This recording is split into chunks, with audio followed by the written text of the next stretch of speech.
ಉತ್ತರ ಪ್ರದೇಶದ ಲಕ್ನೋದ ಮೋಹನ್ ಲಾಲ್ಗಂಜ್ ಪ್ರದೇಶದಲ್ಲಿ ಒಂದು ದುರಂತ ಘಟನೆ ಬೆಳಕಿಗೆ ಬಂದಿದೆ. ಇಲ್ಲಿನ ಬಿಐಪಿಎಸ್ ಶಾಲೆಯಲ್ಲಿ ಓದುತ್ತಿರುವ 6ನೇ ತರಗತಿ ವಿದ್ಯಾರ್ಥಿ ಯಶ್ ಕುಮಾರ್ ಆನ್ಲೈನ್ ಆಟಗಳಲ್ಲಿ ಭಾರಿ ಮೊತ್ತವನ್ನ ಕಳೆದುಕೊಂಡ ನಂತರ ಆತ್ಮಹತ್ಯೆ ಮಾಡಿಕೊಂಡಿದ್ದಾರೆ. ಯಶ್ ತಂದೆ ಸುರೇಶ್ ಕುಮಾರ್ ಯಾದವ್ ಪೇಂಡರ್ ಆಗಿ ಕೆಲಸ ಮಾಡುತ್ತಿದ್ದಾರೆ. ಅವರು ಸುಮಾರು 2 ವರ್ಷಗಳ ಹಿಂದೆ ಈ ಭೂಮಿಯನ್ನ ಮಾರಾಟ ಮಾಡಿ ಯೂನಿಯನ್ ಬ್ಯಾಂಕಿನ ಬಿಜ್ನೂರ್ ಶಾಖೆಯಲ್ಲಿ 13 ಲಕ್ಷ ರೂಪಾಯಿ ಠೇವಣಿಯನ್ನ ಇಟ್ಟಿದ್ರು.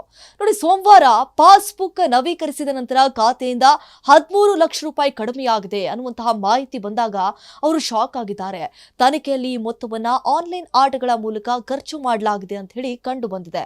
ಮನೆಗೆ ಹಿಂದಿರುಗಿದ ಸುರೇಶ್ ಈ ಬಗ್ಗೆ ಮಗ ಯಶ್ ಅವರನ್ನ ಕೇಳಿದ್ದಾರೆ. ಏನಾಯಿತು ಮಗ ದುಡ್ಡು ಅಂತ ಹೇಳಿ. ಮೊದಲಿಗೆ ಯಶ್ ಈ ವಿಷಯವನ್ನ ತಪ್ಪಿಸಿದ್ದಾನೆ. ಆದರೆ ನಂತರ ಫ್ರೀ ಫೈರ್ ಆಟ ಆಡುವಾಗ ಎಲ್ಲಾ ಹಣವನ್ನ ಕಳೆದುಕೊಂಡಿದ್ದೇನೆ ಅಂತ ಹೇಳಿ ತಪ್ಪನ್ನ ಒಪ್ಪಿಕೊಂಡಿದ್ದಾನೆ. ಇದರ ಬಗ್ಗೆಯೂ ತಂದೆ ಮಗನನ್ನ ಹೆದರಿಸಲಿಲ್ಲ, ಗದರಿಸಲಿಲ್ಲ.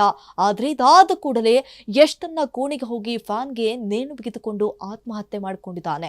ಕುಟುಂಬದವರು ತಕ್ಷಣ ಯಶ್ ಅವರನ್ನ ಸಮುದಾಯ ಆರೋಗ್ಯ ಕೇಂದ್ರಕ್ಕೆ ಕರೆದುಕೊಂಡು ಹೋಗುವಷ್ಟರಲ್ಲಿ ಆತನ ಪ್ರಾಣ ಪಕ್ಷಿನೇ ಹಾರೋಗ್ಬಿಟ್ಟಿತ್ತು. ಪೊಲೀಸರು ಸ್ಥಳಕ್ಕೆ ತಲುಪಿ ಶವವನ್ನ ಮರಣೋತ್ತರ ಪರೀಕ್ಷೆಗೆ ಕಳಿಸಿದ್ದಾರೆ. ಒಂದು ಕಡೆ ಅವರ ಗ್ರಾಮದಲ್ಲಿ ಶೋಕವೇ ಮಡುಗಟ್ಟಿದೆ ಈ ಘಟನೆಯಿಂದಾಗಿ.